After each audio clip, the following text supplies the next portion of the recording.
नमस्ते महाकाल, कैसे हो आप लोग। उम्मीद है आप लोग जो हैं वो माँ काली की कृपा से अच्छे होंगे। तो बहुत सारे बच्चों ने जो है वो गुप्त नवरात्रि में माँ भगवती महाकाली की साधना करी होंगी और उन लोगों ने साधना करी होगी और वो कहीं ना कहीं ये चाहते होंगे कि हमारी साधना सफल हुई है या नहीं, या माँ भगवती ने स्वीकार करी है या नहीं, हमारी पूजा पाठ जो है वो ठीक तरीके से कंप्लीट हुई है या नहीं। तो ये बहुत सारे बच्चों के मन में कहीं ना कहीं ये सवाल आया होगा। ठीक है, तो आज मैं यही जानकारी देने आया हूँ। आप लोगों को यदि ये वीडियो पसंद आए तो आप लोग लाइक करना, चैनल को सब्सक्राइब करना, क्योंकि मैं ये देख रहा हूँ मैं इतनी अच्छी अच्छी जानकारी दे रहा हूँ माँ भगवती की कृपा से। आप लोग लाइक नहीं करते और देखते तो बहुत लोग हैं, जानकारी लेते हैं, देखते हैं बहुत सारे लोग लेकिन वो लोग जो है लाइक नहीं करते। न जाने कितने कितने हज़ार कितने कितने लोग वीडियो देखते हैं, ज्ञान लेते हैं और वो लाइक नहीं करते, क्योंकि लाइक करने से होता क्या है, वीडियो जो है वो उन लोगों के पास जाती है। इसलिए आप लोग लाइक करो ताकि मैं ऐसी जानकारी लेके आता रहूँ, ठीक है, जिससे मुझे मोटिवेशन मिले। ठीक है, तो चैनल को सब्सक्राइब कर लो जिन भी बच्चों ने सब्सक्राइब नहीं करा है, और चैनल को लाइक करो।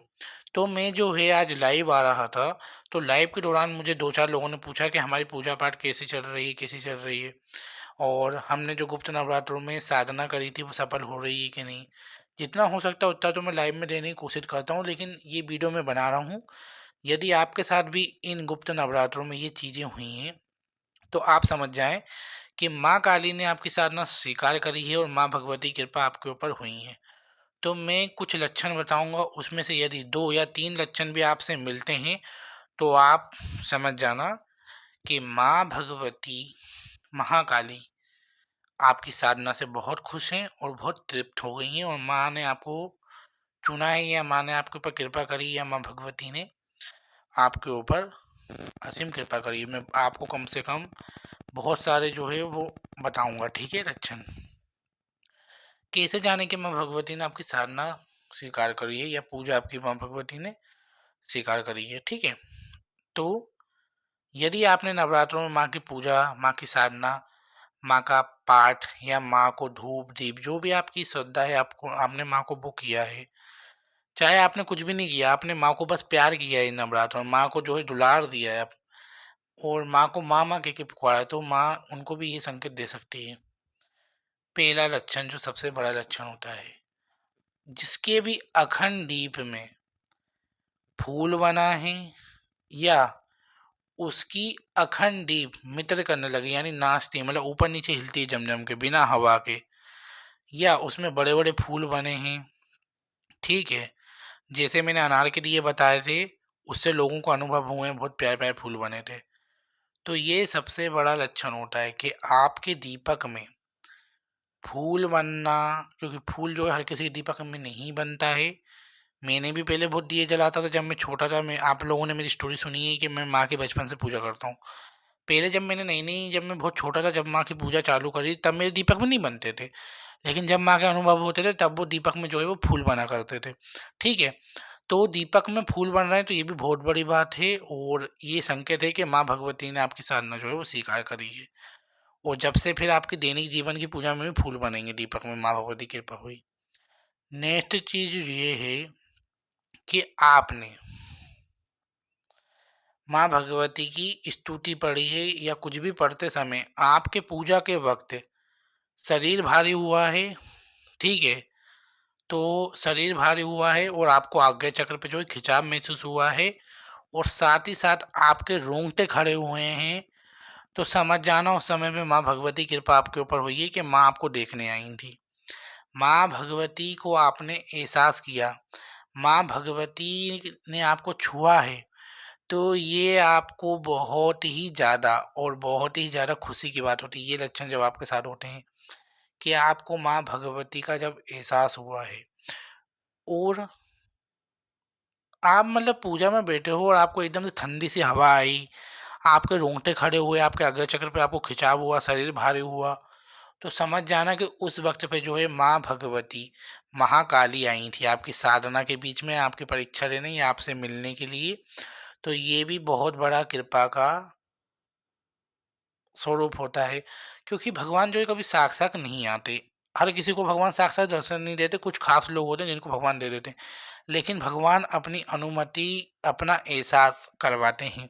ठीक है, तो अच्छे से आप सुनोगे तो आपको पता लगेगा। ठीक है, वीडियो आप पूरी देखोगे तो ये बात होती है। यदि आपके रोंगटे उस वक्त पे खड़े हुए हैं, आपको जो है माँ भगवती की अनुमति हुई है, यानी माँ भगवती दिखी हैं, तो ये बात होती है। रोंगटे आपके खड़े हुए हैं, उस समय पे आपका शरीर भारी हुआ तो माँ भगवती आपकी तरफ आई हैं। ये सबसे बड़ा लक्षण होता है।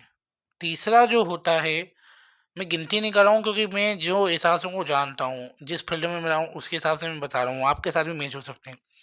यदि पूजा के वक्त आपको बीड़ी की खुशबू आती है, ठीक है, बीड़ी की खुशबू आती है, चमेली की आती है, क्योंकि माँ भगवती कभी भी अकेले नहीं चलती, माँ के साथ भैरव और हनुमान जी चलते हैं।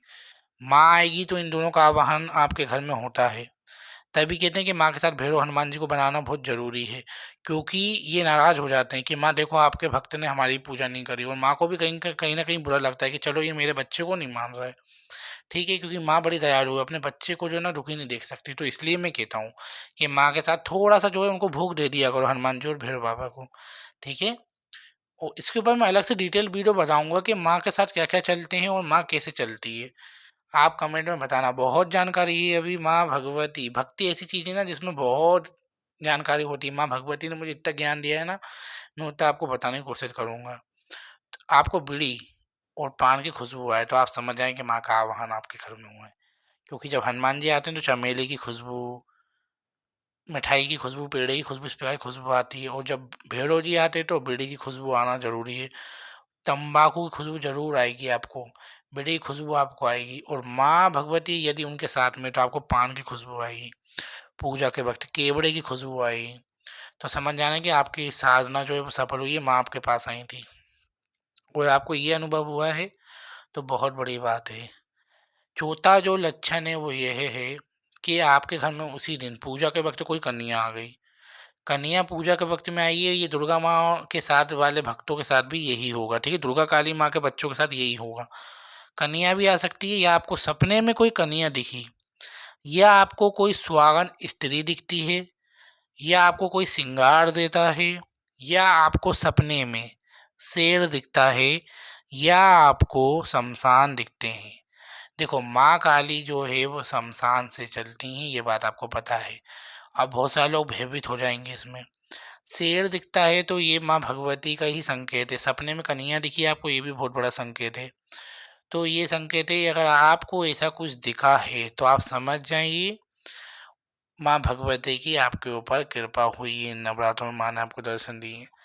किसी किसी को पांच वाला लक्षण, किसी किसी को जो है वो माँस की खुशबू भी आ सकती है, क्योंकि जिसके ऊपर माँ मरघटकाली की कृपा होगी उसको दुर्गंध आ सकती है। ये नहीं कि मैं गलत बोल रहा हूँ, ये बात सच है। जिसके ऊपर माँ मरघट की काली कृपा होगी, जैसे जो माँ के उग्र रूप की पूजाएं करता है उनको जो शमशान दिख सकता है, मांस की खुशबू आ सकती है, सपने में जो है भूत दिख सकते हैं। तो ये भी आप समझ जाएं कि माँ की कृपा है, मरघट काली कृपा है।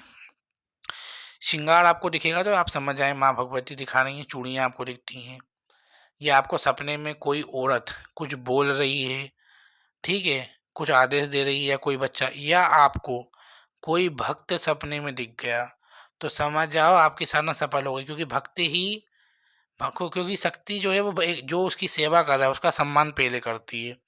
यदि वो आपको दिख जाता है, कोई भी भक्त हो वो भले ही, लेकिन तो दिख जाए तो आप समझ जाइए कि उनकी कृपा आपके ऊपर हुई है।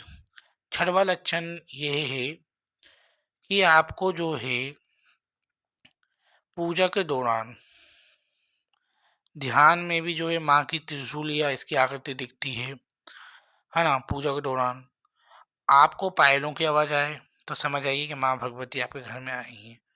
तो ये कुछ लक्षण थे जो मैंने आप लोगों को बताए हैं, और ये जो है हर किसी के साथ नहीं होते, जो साधक होते हैं उन्हीं के साथ होते हैं, और इनको कोई ज़्यादा साझा भी नहीं करता। मैं ये चाहता हूँ कि माँ भगवती से आप लोग जुड़ें, माँ की पूजा करें, इसलिए मैं आपके साथ साझा करता हूँ। और मेरे को कोई माँ भगवती का ही आदेश है ये, तो ये होता है।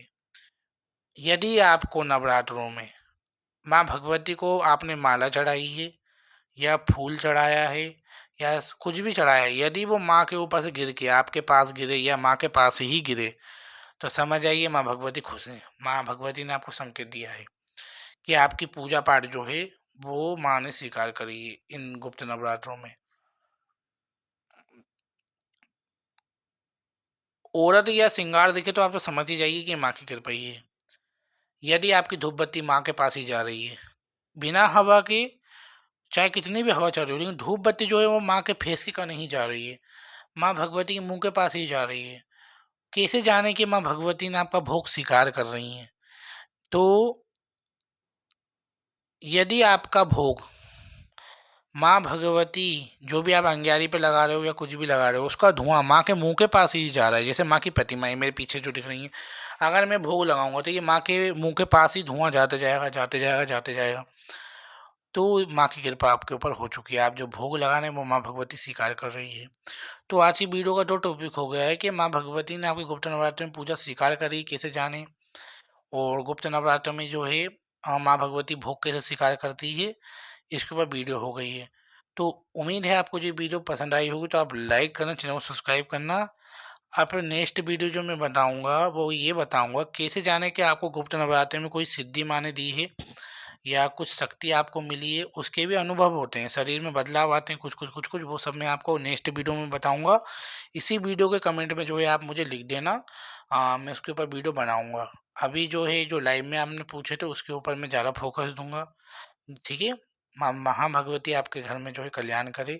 जैसे माँ अभी दरबार में अरदासें पूरी कर रही है, वैसे माँ भगवती सबकी मनोकामना पूर्ण करे और सच्चे दरबार कीजिए। माँ भगवती महाकाली की जय। हर हर महादेव।